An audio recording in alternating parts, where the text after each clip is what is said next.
প্রিয় ও স্নেহের 2025 সালের নতুন বছরের নবম শ্রেণীর ছাত্রছাত্রী বন্ধুরা, আশা করি তোমার সবাই ভালো আছো।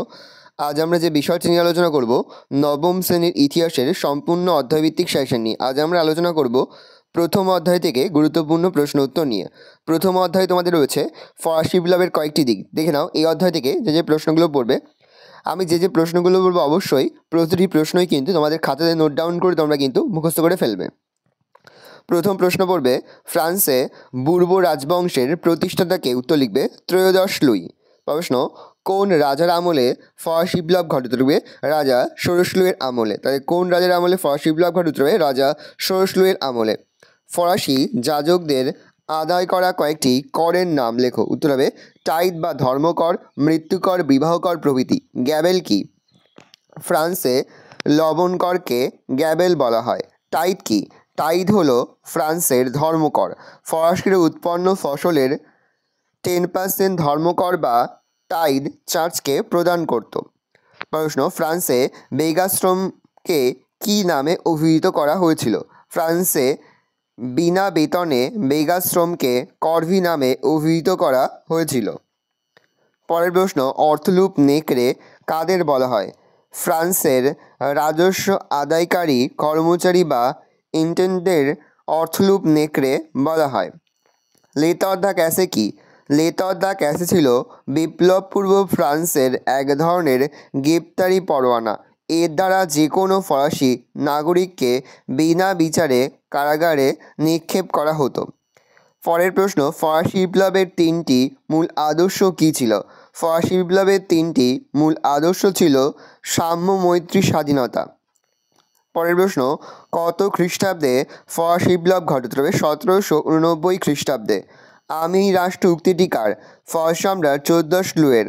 বিপ্লবের আগে ফ্রান্সের রাজা ছিলেন কে? উত্তরে ষোড়শ লুই। টাইলে কি? উত্তরে ভূমিকর। ফ্রান্সের ভাগ চাষিদের কী বলা হতো? মেতা এর। প্রশ্ন, ফরাসি বিপ্লবে পূর্বে ফ্রান্সের স্থাবর ও অস্থাবর সম্পত্তির ওপর কোন কর ধার্য ছিল? এটা টাইলে কর। ফ্রান্সে প্রচলিত বেগাশ্রমকে কী বলা হতো? করভি। ফ্রান্সে লবণকর রূপে কী প্রচলিত ছিল? তবে গ্যাবেল। ফ্রান্সের জাতীয় সভার নাম কী ছিল? তবে স্টেট জেনারেল। স্টেট জেনারেলের অধিবেশন হয় কত বছর পর? 175 বছর পর। ফ্রান্সে অর্থলূপ নেকড়ে রূপে ভূষিত হতো কারা? উত্তর হবে ইন্টেন্ডেন্টরা। পরের প্রশ্ন, ফরাসি সমাজে সবচেয়ে সুবিধাভোগী শ্রেণী কারা? উত্তর হবে যাজকরা। বুর্জুয়া শব্দের উৎপত্তি হয়েছে কোথা থেকে? উত্তর হবে বার্গার থেকে। তাহলে বার্গার থেকে বুর্জুয়া শব্দের উৎপত্তি হয়েছে। প্রশ্ন, কাকে ঐশ্বর্যের ইন্দুপুরী বলা হতো? উত্তর হবে ভার্সাইয়ের রাজপ্রাসাদকে। তাহলে ভার্সাইয়ের রাজপ্রাসাদকে ঐশ্বর্যের ইন্দুপুরী বলা হতো। ফ্রান্সে টাইট করটি আদায় করতো কারা? উত্তর হবে যাজকরা। তাহলে ফ্রান্সে টাইট করটি আদায় করতো যাজকরা। করভি কি? বেগাশ্রমকে করভি বলা হয়। ফ্রান্সের সাধারণ মানুষ চার্চকে কী কর দিত? টাইট কর। তাহলে ফ্রান্সের সাধারণ মানুষ চার্চকে কী কর দিত? টাইট। সূর্য রাজা কাকে বলা হতো? 14 লুইকে। দ্য পার্সিয়ান লেটার্স এর রচয়িতা কে ছিল? উত্তরে মন্তেস্কু। দার্শনিকের অভিধান গ্রন্থটি রচনা করেন কে? উত্তরে ভলতেয়ার। ফরাসি বিপ্লবের জনক কাকে বলা হয়? উত্তরে রুশোকে।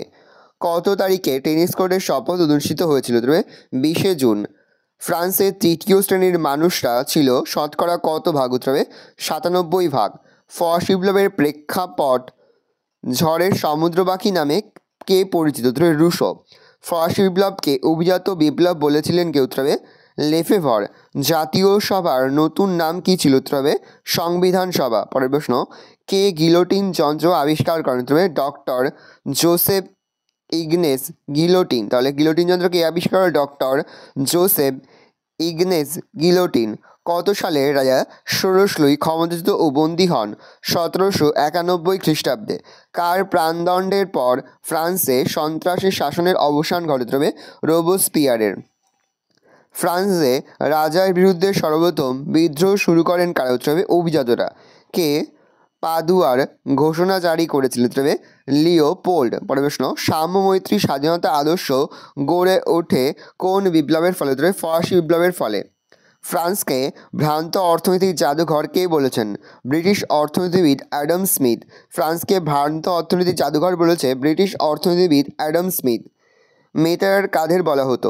ফরাসি বিপ্লবের প্রাক্কালে সে দেশের দরিদ্র ভাগচাষীদের বলা হয় মেতায়ার। তাহলে ফরাসি বিপ্লবের প্রাক্কালে সে দেশের দরিদ্র ভাগচাষীদের বলা হয় মেতায়ার। ভালো করে দেখে নাও, এই মাত্র কয়েকটি প্রশ্ন কিন্তু তোমরা প্রথম অধ্যায় থেকে অধ্যয়ন করবে। দেখে নাও, আজ আমরা যে প্রশ্ন উত্তরগুলি নিয়ে আলোচনা করলাম, প্রতিটি প্রশ্ন উত্তরই কিন্তু এবছরের পরীক্ষার জন্য খুবই গুরুত্বপূর্ণ। সেহেতু প্রতিটি প্রশ্ন উত্তরই তোমাদের খাতায় নোট ডাউন করে তোমরা কিন্তু মুখস্থ করে ফেলবে। আশা করি ভিডিওটা ভালো লেগেছে। ভিডিওটা ভালো লাগলে ভিডিওকে লাইক করতে দিই ভুলবে না। আর আমার চ্যানেল নতুন হওয়া লাল কালার সাবস্ক্রাইব প্রেস করে পাশে বেল আইকন প্রেস করে যখন নতুন কোনো ভিডিও আপলোড করি সবার ফার্স্ট নোটিফিকেশন তোমরা পেয়ে যাও। আর এই ভিডিওটি তোমার বন্ধু বান্ধবী আত্মীয় স্বজন সবার মধ্যে কিন্তু অনেক শেয়ার করে যাবে। বছর নবম শ্রেণীতে পড়ছে। আমরা কিন্তু ইতিমধ্যে নবম শ্রেণীর প্রতিটি বিষয়ের সিলেবাস, প্রশ্নকার্ড এবং নমুনা প্রশ্নপত্র কিন্তু আপলোড করে দিয়েছি। তোমাদের এখনও পর্যন্ত সেই ভিডিওগুলো না দেখে থাকো, ভিডিওগুলো কিন্তু তাড়াতাড়ি দেখে নাও। তোমাদের সকলকে জানাই আগাম পরীক্ষার অনেক শুভেচ্ছা এবং অভিনন্দন। একেবারে ভিডিও শেষে স্ক্রিনে তোমরা একটা প্লেলিস্ট দেখতে পারবে, তারপরে ক্লিক করলেই সমস্ত ভিডিওগুলো কিন্তু তোমরা পর দেখে নিতে পারবে। কোনো প্রশ্নের উত্তর লিখতে বা বুঝতে যদি কোনো রকম অসুবিধা হয় তাহলে কিন্তু নির্দ্বিধায় কমেন্ট সেকশনে কমেন্ট করে জানাতে একদমই ভুলবে না। ভালো করে দেখে নাও প্রশ্ন উত্তরগুলো।